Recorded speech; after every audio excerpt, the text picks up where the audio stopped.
Yeah, Is that's that better. okay? Should I try and brighten it? A little bit. Up a little bit. Yeah.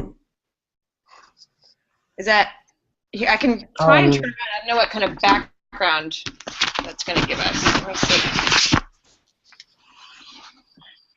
There we go. It's a little brighter, but I'll have to hold it on my knee. oh, yeah. So if it's here, she has to hold it on her knee. Which, It's fine. That's totally fine.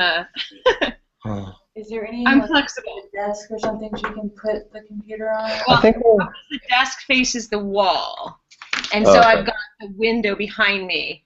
Yeah. Okay. I think a One little bit of option. light. Actually, there's a stool I can put it on, and I can sit on the floor. Hold Hmm. on. Okay. Okay, let's try this. All right, there we go. So now I'm Okay. just sitting on the floor, and it's on a stool. Is that okay? Yeah. How's the That work background? for you? Yeah, yeah. That's Yeah. good. Okay, That works awesome. for us. Where are you, by the way? I'm in Florida. I know, hardship. I don't actually usually get an awesome book tour like this, but they did send me to some nice places this week. So I'm actually looking at the Atlantic Ocean. Not to make you jealous. Look at that. Oh, wow. I know, I like it. Vero Beach. So it's Well, fleeting 'cause I have to get on an airplane yeah. first thing tomorrow, but at least it's there. I know it's there. Yeah. Well, this will be quick and painless, and then you can go back to the beach. Well, unfortunately, I also have an event to go to, so it is Oh, actually a business trip, as I often remind myself. I'm yeah. not here to enjoy myself, but I Um, do.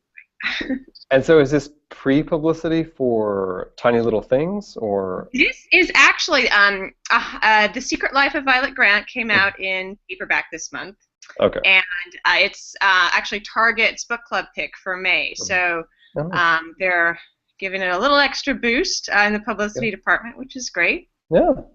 Oh, that's great. Yeah, Congrats.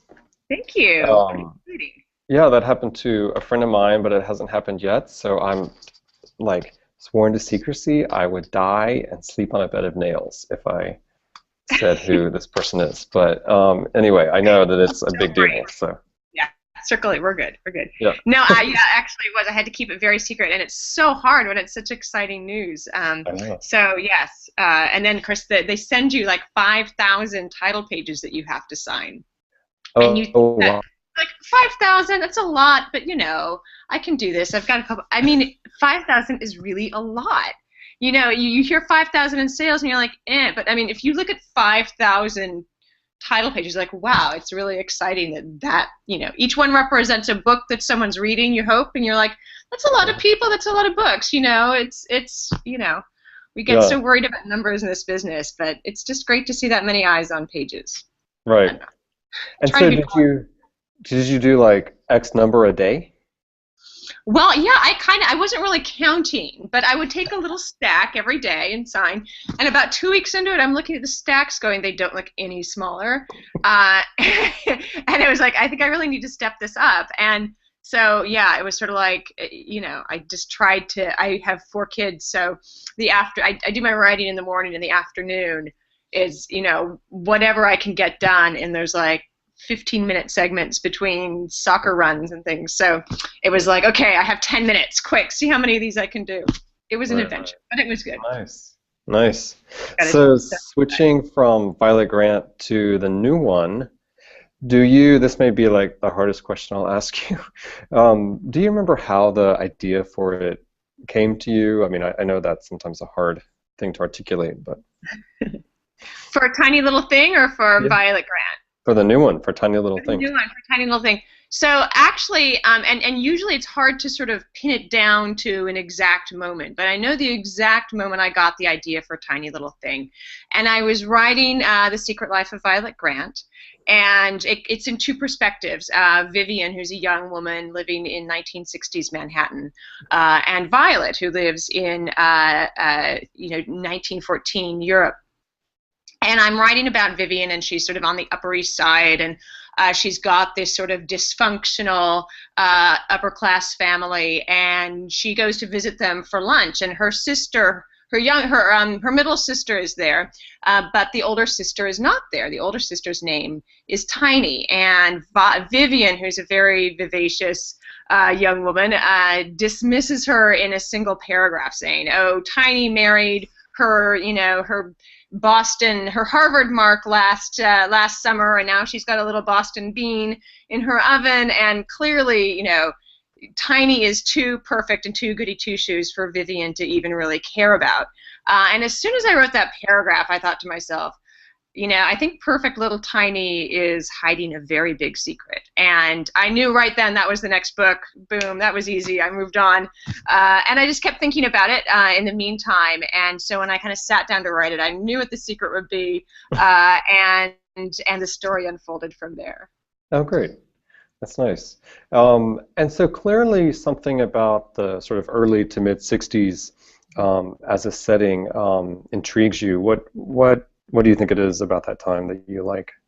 To be honest, I fell into it accidentally, and people don't believe me, but the truth is we don't actually have a TV in the house. We do. We bring it out for extremely special occasions like the Kentucky Derby, but and usually it stays behind closed doors. And so I've never seen Mad Men, and I'm not sort of culturally sort of literate with that. Everything that I know about it I drew from my own experience as the child of parents who came of age in the 60s, and my in-laws came of age in the 60s, and my friends' parents came of age in the 60s, and I grew up with a lot of those artifacts in the house. But I never intended to write about that. I think of myself as a historical fiction writer, and the 60s just seemed a little too modern. But when I wrote Violet Grant, I wanted, there's an artifact, speaking of artifacts, gets returned to this family from an incident that happens in 1914. It's a suitcase. And it's actually a true family story that, they were traveling in Europe in 1914 and got caught up in the brink of war, and a suitcase got left behind that was returned to the family decades later. And I love symmetry, so I love the idea of having it returned in 1964, which is 50 years later. And then when Violet Grant came out last year, of course, it was 2014, another 50 years had passed. So I love that kind of symmetry. So I kind of wound up in the 60s by accident, but the more I learned about it, the more I was fascinated by the way that, similar to, say, the 20s, which is another period that fascinates me, it's a time of tremendous social change. Right after sort of, it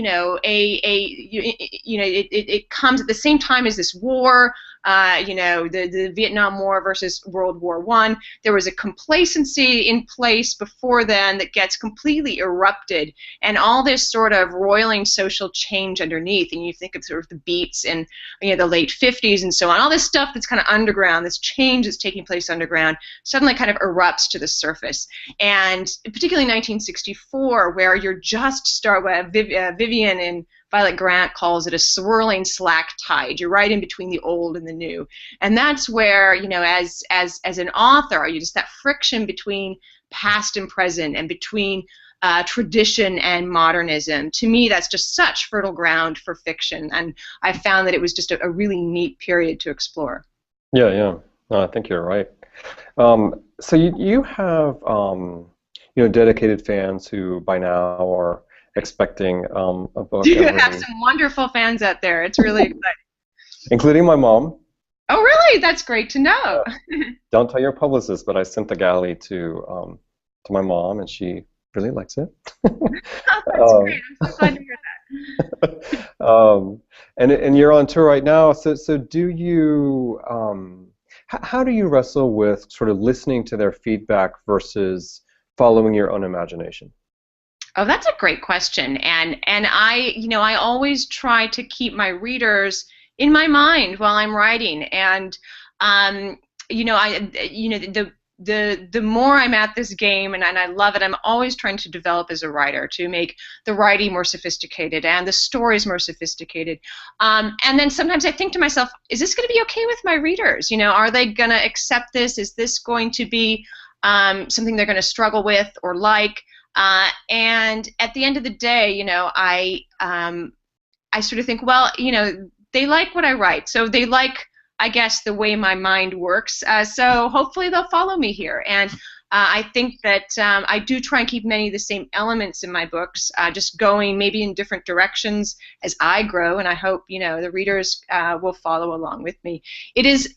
I do love being on book tour, though, for that reason, because you do get to meet people who are actually reading the books, and it's so exciting to find somebody who's maybe hasn't followed you on Facebook or Twitter, so you don't really know about them, but they come up to you and say, I loved this book so much, and I've told all my friends about it, and you think, my gosh, here you are, and I never knew you were there, and it's so great to meet you. So it's great. It's incredibly fulfilling for me as as a person, not just as an author, to know that I've contributed my little bit to the sum of human happiness. And what else can you hope for? Yeah. And so you talked about your schedule a little bit, but tell me more about that. I mean, how it's admirable. It seems like there's a new Beatrice Williams every summer. So how do you keep that going? I actually have 2 books out this year, and I'm just really disciplined, and I think it's partly because I come from a business background. It's partly I have this sort of British father who's wonderful, and I adore him. But he grew up in post-war Britain, and the austerity that that was part of his life, and for me that sense of always trying to work and improve, and never you never hit the mark, you never reach, I guess, the goal. You're always trying to get better. My goal, and I think actually writing fast actually does help me. I don't have time to get mired in things that don't matter. And they say the more you work at something, when you have writer's block, the best thing to do is to just somehow keep writing, even if it's nonsense, because your brain just really starts, you get these tracks laid down, and your brain starts humming along those tracks, and the words start coming out. And I feel like the more I write and the harder I write, the better actually the writing gets. And I don't mean writing so fast it becomes sloppy. You go back and you edit.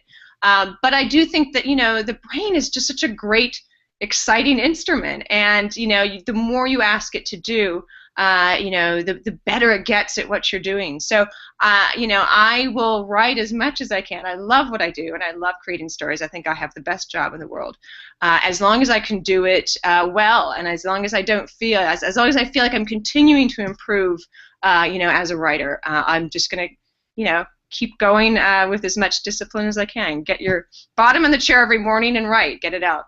Yeah. Perfect. So what do you think are the necessary ingredients for a good summer read? Wow. I wish I knew the answer to that, because then I'd be able to just turn these things out. I think that and I read once, and it really made sense to me, that what makes novels great is that sense of absorption into another world. And I don't care if you're writing very, very commercial fiction, very, very literary fiction, anything in between. Your readers need to feel as if this world that you're creating, this world that they're reading about, is real. And to me, that is the most important thing, particularly in a summer read where we really, truly are trying to get to a different place.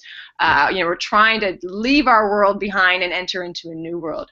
I think one of the writers for me who's done that the best is Patrick O'Brian and his Aubrey Maturin novels, which I read, and every time I had a baby, I would reread them while I was breastfeeding and so on. And it was, it was a way to, truly go into a completely separate world that is so beautifully and minutely created and yet so effortless. It's not like he has long explanations of historical context or long descriptions. It's just that you're there, and people talk a certain way and act a certain way and eat certain foods and have certain objects around them, and it's not a creaky scene setting. It's just there. And I think, to me, that's really what I want to create, is a world in which the historical setting, that's all just this wonderful stage on which a human drama is being enacted, and just to suck your audience into that world and leave them feeling at the end, it doesn't need to be a super happy ending, it doesn't even need to be joyful, it can be very bittersweet, but it can still be satisfying if you feel that some sort of justice has been dealt out at the end. And I think that those are the two elements, that sense of absorption and that sense of satisfaction and justice at the end are the two essential elements for me. Oh, great. Cool. Well, thanks so much. This is perfect. And good luck today with your event. Thank you so much. It's my pleasure. Okay, we'll talk to you soon. Great. Thanks so much. Okay, bye-bye.